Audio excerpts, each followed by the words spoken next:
You've probably seen the couple clips from this set in a couple Smash Ultimate compilations. If you remember seeing a certain Roy footstool a certain Snake out of a C4 recovery, this is that matchup. Yeah, 2 Brawl veterans. I mean, Sethlon's been around since early Melee, back before people knew that Roy was bad. The man is a character loyalist to the heart, and boy, was he just overjoyed to see that this character is playable in this game. Oh boy. Yeah, playable is, I feel like, a weak word to describe Roy. Oh no, he's certainly actually quite good. Some would say viable. Some would say top 20. Oh! Some would say up tilt is a really good move from Snake. I think that anybody would agree with that. We're talking about top 20. Snake has been on the talks of a lot of people's tier lists towards the top end. I mean, when you're considering that the national presence this character has had by the likes of Ally, Salo, and of course MVD, it's hard to think that this character could possibly not be like top 10, because that kind of ledge trapping goes a long way. Yeah, calling out the jump with that back air, which got stronger in this most recent patch. Snake has just got nothing but buffs, really. Here we go, Sethlon trying his best to juggle the Snake once he's got him in the air, but he didn't keep an eye on that C4. Taking a lot of extra damage. I think one of the things that Akito's taking advantage of right now is that when he's high up in the air, Sethlon is still pressing buttons, and he's not really waiting for that landing. It looked like he did right there, which is a good adaptation by Sethlon. Ooh, he read the roll, but did not get all the hits. Yeah, sometimes that downer is a little finicky. It's not like a lot of other multi-hits. It didn't get like the Smash 4 treatment where it has like that suction. It just moves come out, and if they hit, they hit. If they hit, they hit, man. Yeah. Very like. Ooh, forward tilt, that's damage. Almost a kill, too, on Smashville. That Nikita's sending all the other way. I'm gonna have to see in the future, but it looks like Akito's gotten a little bit more comfortable using that Nikita. Because in the past, that was one of the weaker points of his gameplay, is that you were able to get around him if he was able to use the Nikita. He committed a little bit too hard to it, but now it's him catching the commitments. Yeah, he caught that jump there right on where he had that C4. He's sitting at 167. You know, a percent that Snake's not unfamiliar with. Yeah, he usually lives to this very high percent. And of course, blocks him that forward tilt. It's frame 4. It's very fast and puts on really good damage. It's just a bit of a commitment if you hit a shield sometimes, or you know, deep inwards, or just completely whip. It's gotta be careful where you put your good moves. Yeah. Wow, once again, catching the jump in. It was great. He kind of baited out Sethlon with that whipped nair that looked like it might have been punishable, but he was actionable quick enough that after Sethlon ran after the juicy punish, got hit by the C4 activation. My gosh. These setups from Akito, he is moving so quickly that it's just hard to keep up with where everything is. Definitely tricky. Sethlon's trying to push him to a corner. There he caught the jump out of the corner. Oh, that air dodge was so smart. But Akito is mixing up whether he's being slippery and whether he's just going for that forward tilt. And that's the difficult part, especially when it's such a fast move that you have to contend with. Ooh, there we go. Trying to set up the hilt hitbox with that jump. I don't think he quite got the sweet spot, or that might have sent him flying. I've seen Charizards die at lower percents. The ledge there. Boy, oh! I was terrified. Jab back air that was going to bring this down to a last stock situation, but Sethlon is sitting so close to percents. I think down throw forward tilt the ledge will kill. Down throw up tilt is close to being a confirm. It takes like one grenade, and he should be able to down throw up tilt him. This is one of those situations where Sethlon just can't get hit. This plain and simple, he cannot overcommit to anything. Yeah, up tilt, of course, just raw. If he catches the jump, he rolled behind him. Sethlon was scared in the shield, and a lot of people commit to that full hop as their go-to escape option. And there, Akito was able to snuff it out. That up tilt reaches so high. Snuff him out right there. Yeah. And you know, the last time that they played, Akito did take the first game. Yes, that absolutely happened. And he was moving kind of really quick. He dominated the first stock, and then it was a slow reminder of, oh yeah, no, this is how we got to play. He slowed Akito down to his own pace, Sethlon did. And then, after like last stock situations, Akito took it. But Sethlon kind of ran away with the rest of the set. So we'll see if maybe Sethlon just needs to adjust real quick to the Snake gameplay and the new pace that Akito has picked, because he started off at a relatively slower pace. Sure. And then amped it up, which is kind of the opposite of what we saw the last time these guys played. But, of course. Boy, I saw that Akito pulled a grenade mid down throw nair from Sethlon. That looks like a pain in the butt. Yeah, and that grenade generating on frame 1 is definitely the be gone thought of combos. Like, combo breakers, just get out of here. Get that out of here. Get that stock out of here. Cephalon, this is just really shades of what we saw last week.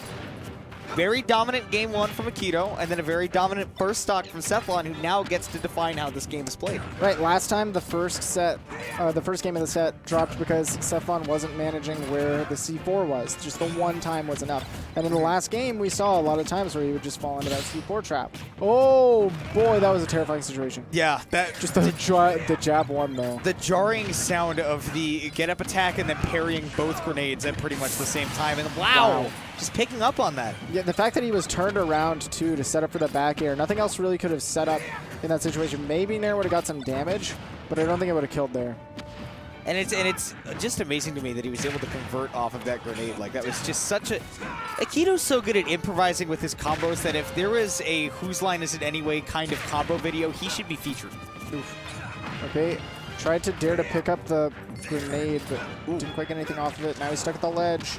Grenade keeps that ledge trap from being as effective, but Cephalon hops over. This is what I want to see right now. This is where I'm curious, is I think the biggest problem from Cephalon in that game 1 is that he has 0 answers to Akito doing the Cypher high above the stage. Not a lot of characters do, mind you, but Cephalon hasn't really figured out any way to hit Akito for what he's doing. Akito's got nice little staggers on his timing to set up these forward tilts. What a tech from Cephalon, but right back into the ringer. Down throw forward tilt at the ledge is enough. Has that C4 set up on the platform. Nice, Cephalon stuffs out the jump.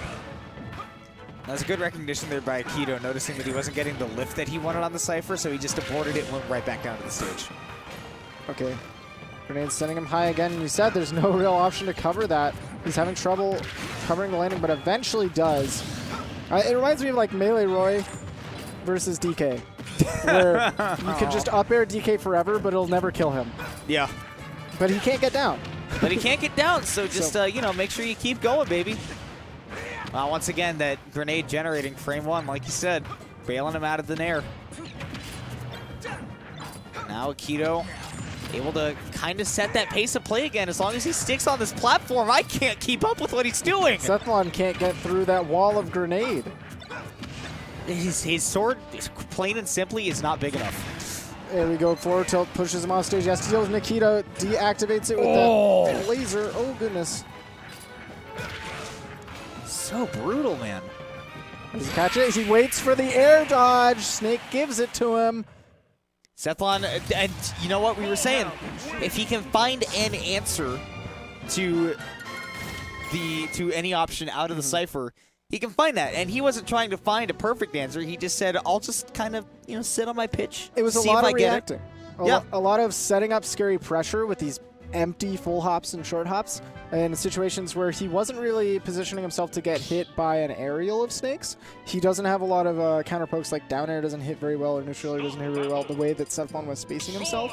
Back air is sometimes a great mix-up there, but it's not, you know, it's active, but it's not always the easiest to counter poke against a sword with.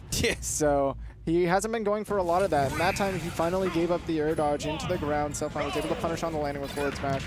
And that brought us, oh baby, to this game 3 where Akito's starting off hot. 58% up and down with that forward air and then the up tilt as well. Cephalon just getting dribbled like a basketball. And I love that the B reverse on the grenade pool was actually so big because it could put the grenade between him and Cephalon so that he activated it on the next hit.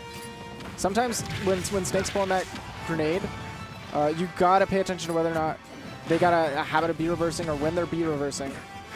I think that's what Cephalon found right there is he kind of just dashed under him and then reacted to that B reverse by dashing right back again. Exactly. It becomes a mix-up game. If they're B-reversing the grenades, you can just land and grab them because they can't actually do much actionable. Oh my gosh, I don't think that was on purpose. No, usually not. Probably a forward tilt misinput. But that forward tilt, inputting properly, setting up a Nikita situation, and catching Meaty the neutral get-up. That could have been a get-up attack, probably. Yeah, no, it's possible. It wouldn't have been a hill through, but probably would have gotten a hit. Ooh, this time not ready for the air dodge. He waited. He wanted Akito to do something after that dash attack, but he was very smart to just hold shield because he knows Steffon's not going to kill him off a grab there. He's already taken 47% just off of stray hits. Yep. And that's the worst part is they do feel like stray hits that like my opponent hasn't won neutral. I've just made, you know, a couple errors here. That's like getting Wolf Blastered every once in a while. You're like, okay, it's fine. And then you look at your percent. And it's Steffon totally takes that not stock. fine. He's like, even. Wait, what? Yeah. 83? And look, double explosion, resets neutral. And more often than not, if that, wow, he's done that so many times. He reversed to get himself off stage. Cephalon probably thought it was just a grenade pull. Yeah. Didn't see the C4 and immediately trying to chase after him, seeing his opponent frothing in the mouth, the opponent running off stage. It's like, I gotta kill this. Such a sick bait by Akito. Double B reverse. If there's any one thing that's sick to watch about Snake is that he just bounces back and forth. Yeah, his momentum is hard to follow sometimes. He has grenade in hand. No 6 setup because the second grenade was there. Akito was patient with it. Just taking a little bit of stage with that grenade, but Cephalon has a juggle opportunity with the C4 again. Man, all these dark background stages. What a grime lord. Akito. Unbelievable. No, but actually that is a real factor where it is. Even though you can see the C4 once it's been placed and it's beeping red, before it drops, it doesn't really glow red, I don't believe. So you just have that black box dropping. Hard to keep track of. All right, got his zone set up. Excellent use of the timing on that grenade. You can tell Akito's been in the lab with this character more than once. Okay, double forward tilt though, not safe on shield, but grenade pull. You can't get that free combo, so maybe try to just set up a juggle situation. I think Akito's going to look for that roll Cephalon did again. I mean, he's sitting at close enough percents where he can down throw forward tilt reliably at the ledge. Now he can down throw up tilt to end the game. So Cephalon's got a lot to watch out for. That's it. Yep. Down throw to up tilt. Akito with a nice pop off. He was able to overcome the person who beat him last week. Yeah. No, that's big, and especially there's actually more set history there because I think that last week that they did play on stream was a time that Cephalon was able to beat somebody who beat him the week prior. So it's kind of an exchange between these two. So a little back and forth. So maybe back and forth. Maybe if we see this again, we could see it go either way, honestly. Because that ended up going down to last hit. Yeah. That was one big move from Cephalon from being done.